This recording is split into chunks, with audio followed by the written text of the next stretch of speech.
Ya, selamat. Masa selamat sih? Ulang-ulang. Editin aja lah. Ya, halo kawan-kawan sekalian.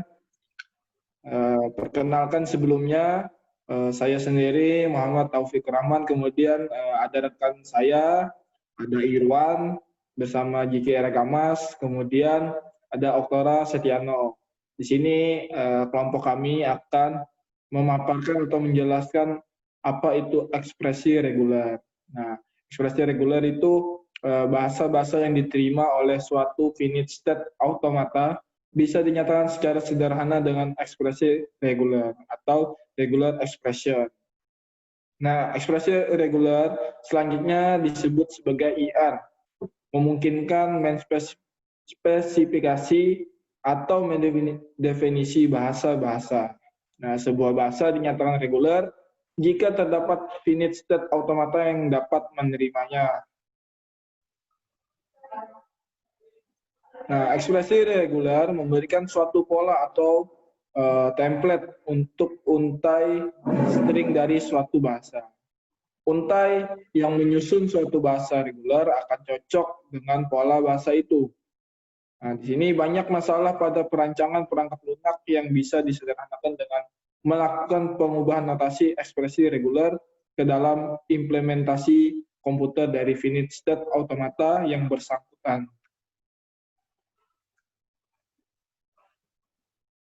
Penerapan ekspresi reguler misalnya pencarian atau searching, untai karakter, string pada suatu file. Biasanya fasilitas ini ada pada text editor.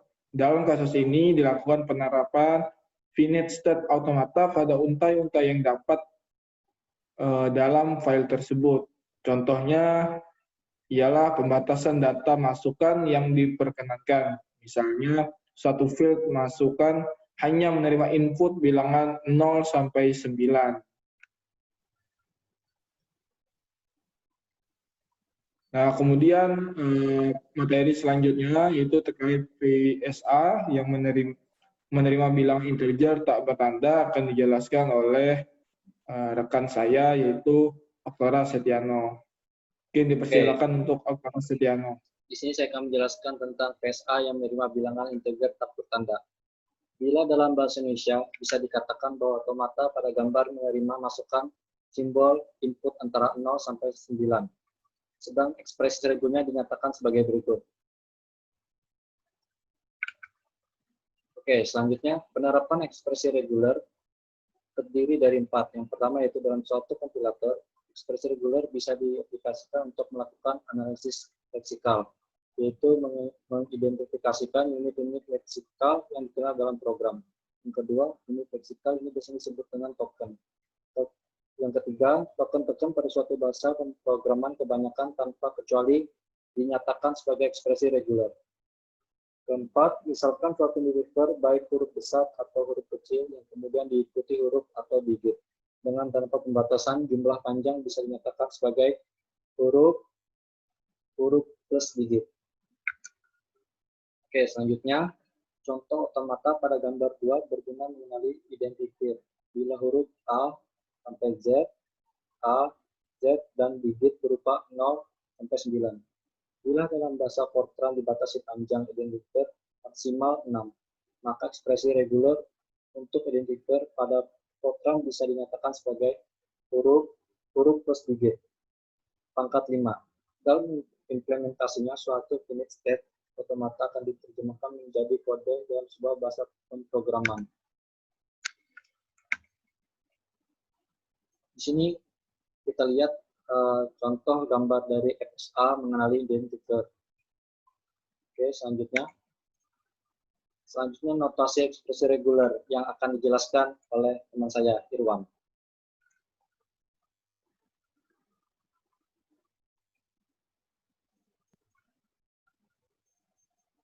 Cek kedengaran.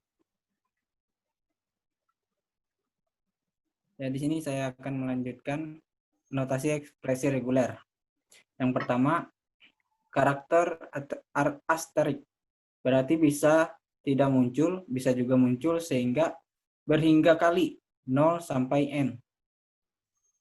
Terus tanda plus pada posisi superscript atau di atas berarti minimal muncul 1 kali atau 1 sampai N.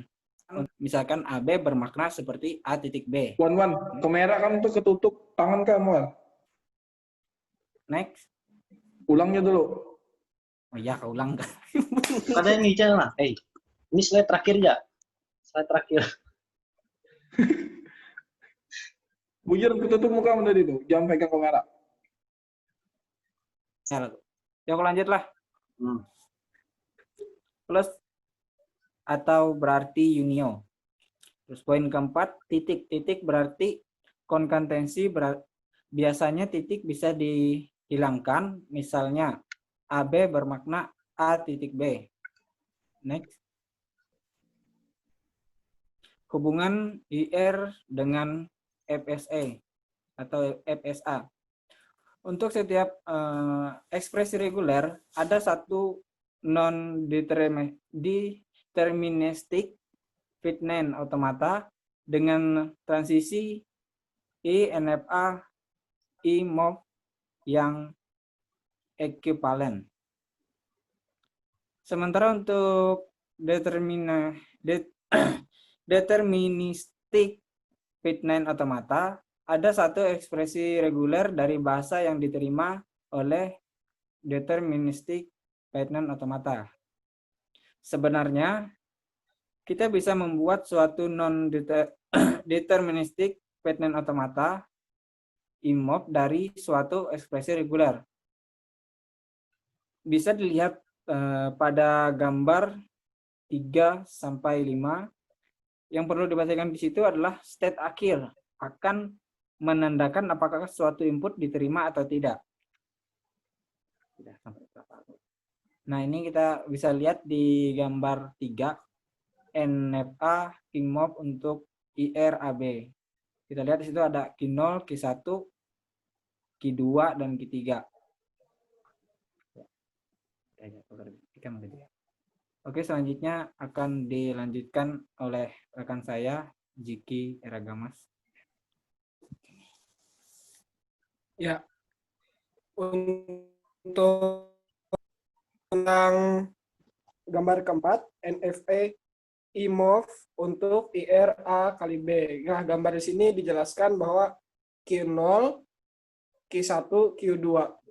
Jadi A di sini habis itu diputar, lalu I bisa kembali lagi karena dikali B. Nah, jadi seperti itu contohnya. Selanjutnya,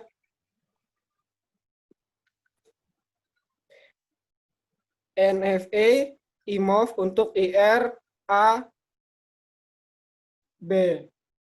Nah, di sini jadi dijelaskan seperti ini. Kemudian dari non-deterministic finite automata IMOV tersebut dapat kita ubah ke non-deterministic finite automata. Dan selanjutnya ke deterministic finite automata atau prosesnya sebagai berikut. NFA IMOV ke NFA, setelah itu ke DFA. Nah, setelah itu hubungan antara DFA, NFA, dan ER.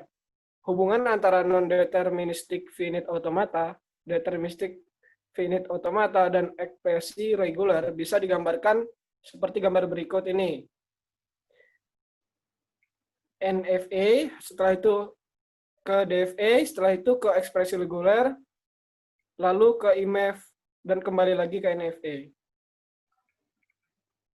Ya, mungkin sekian presentasi dari kami. Mohon maaf bila ada kekurangan.